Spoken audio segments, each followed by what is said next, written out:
গোপালগঞ্জের টুঙ্গিপাড়ায় বঙ্গবন্ধুর সমাধিতে পুষ্পস্তবক অর্পণ করে গভীর শ্রদ্ধা নিবেদন করেন বাংলাদেশ বিমান বাহিনীর প্রধান এয়ার মার্শাল হাসান মাহমুদ খান ও বাংলাদেশ বিমান বাহিনী মহিলা কল্যাণ সমিতির সভানেত্রী সালেহা খান।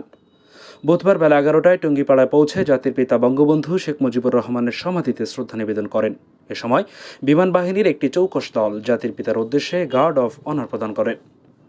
শ্রদ্ধা নিবেদন শেষে পবিত্র ফাতিহা পাঠ করে বঙ্গবন্ধু সহ মহান মুক্তিযুদ্ধে আত্মদানকারী সকল শহীদদের রুহের মাগফিরাত কামনা করে বিশেষ দোয়া ও মোনাজাত করা হয়।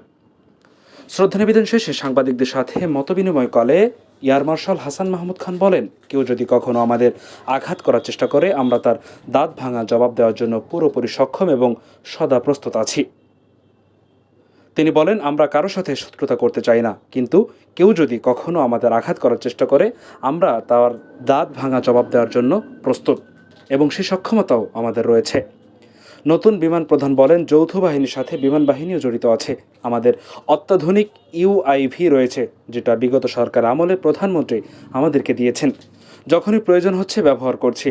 এছাড়াও স্থলশক্তিতে অতিরিক্ত প্রয়োজন হলে আমরা যথেষ্ট এয়ার সাপোর্টও দিতে পারবো, কারণ সেই সক্ষমতাও বাংলাদেশ বিমান বাহিনীর রয়েছে।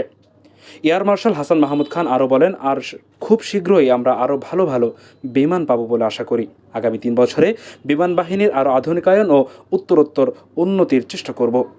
এ সময় টুঙ্গিপাড়া উপজেলা নির্বাহী কর্মকর্তা মোহাম্মদ মঈনুল হক, পৌর মেয়র শেখ তোজাম্মেল হক টুটুল, উপজেলা আওয়ামী লীগের সহসভাপতি ইলিয়াস হোসেন সহ বিমান বাহিনীর ঊর্ধ্বতন কর্মকর্তা ও কর্মচারীবৃন্দ উপস্থিত ছিলেন।